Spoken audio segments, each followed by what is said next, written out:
Yo, boys. Let's talk about this.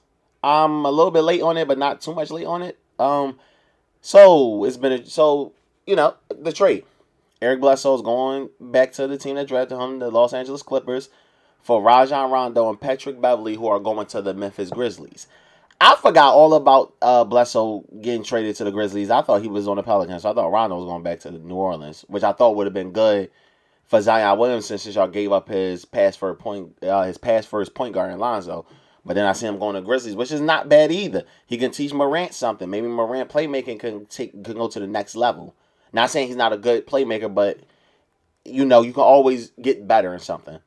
The day that you think you perfected something and it's no more getting better, I feel like that's the point when now you're stagnant, and that's when you broke that thin line of cockiness and confidence.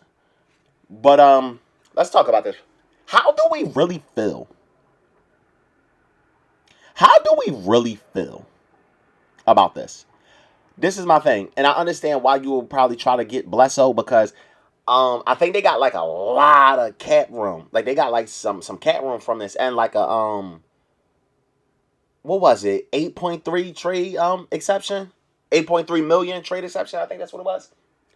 So maybe you can get some help with some scoring with Paul George, because what it looks like is possibly Kawhi Leonard might not play this season. So if we're going from that extent, yeah.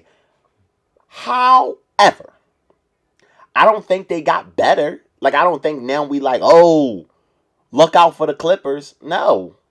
I think they should have kept them, but now, as I just said, with the cap or whatever, coming up, and also the trade exception, maybe they're planning for something bigger to happen. Maybe they're planning for another all-star type player that they can bring in for now to help Paul George, and then it can help out in the long run when Paul George and Kawhi is there. No disrespect to Bledsoe, because I think he can hoop. I like his game for the most part. But what I will say is I think they ball movement might have just went down tremendously. Bledsoe was clearly a scorer first point guard. Clearly, score first point guard. And I feel like that was the problem when he was with Milwaukee. Right? Now let me break it down. Because the thing is, I don't want to sound like everybody else that's going to say this type of stuff, because of course it's easy to say, oh, yeah, you were trash on the Bucks because when you left they won a championship. But I don't really think you were trash. I just think your style didn't fit next to the players you were with, right? Because the thing I praised the most on what the Bucks was doing was the movement, the ball movement. And what Drew Holiday did for Giannis. Like, think about it. That fast break, when he threw that oop up to Giannis, Bledsoe is not throwing that oop up to Giannis. He's going for a floater, or he's trying to go for a contact layup. A lot of times when Giannis cut, Bledsoe wouldn't have made that pass on the money. He would have did it too late, or he wouldn't have did it at all. And I think that was the difference for Giannis, and it's because the playmaking pressure wasn't on him. You know what I'm saying? He make his cuts, he gets open, and they find him. And which those same cuts were being there when Bledsoe was there, whether y'all want to acknowledge that or not. Those same openings were there. Bledsoe just wasn't making the pass. And I think that was the knock. That was the difference with them.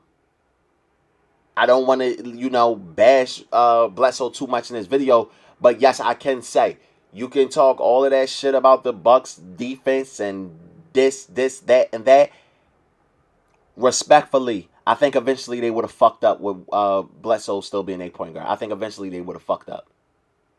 Eventually, I think they would have fucked up. Now, is this a terrible trade for the Clippers? I don't think so.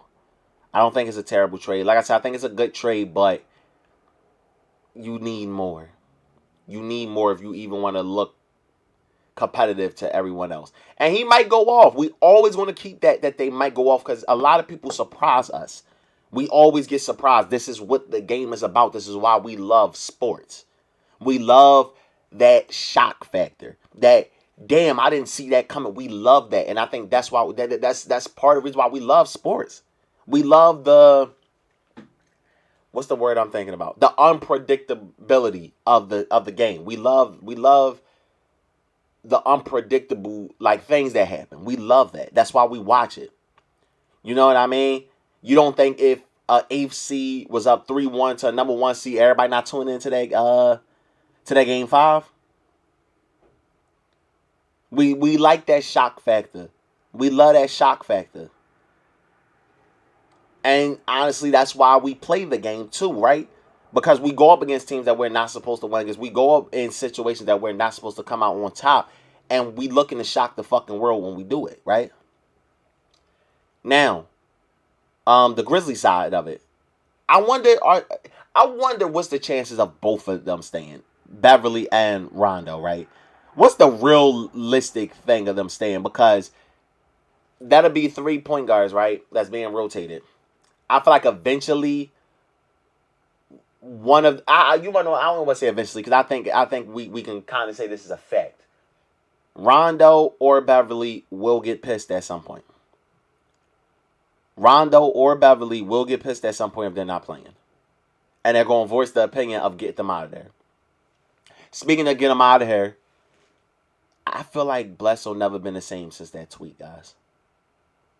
That I don't want to be here tweet. Y'all remember that when he was on the Suns and he claimed that's not what he was talking about? He was, I could be wrong, but I think he was saying, I think he tried to say something like he was waiting for a flight or something. He was talking about the plane was taking some time. I want to say that's what it was because he tried to clean it up. He tried to clean it up. This fucking fool. He tried to clean it up and say he was talking about the airport. He didn't want to be in the airport or something. Yeah, these dudes are crazy out here, man. But yeah, y'all mingle in the comments like we do over here because I want to know what are y'all thoughts on this? What do y'all think the Clippers big picture is? Like, or is it a big picture?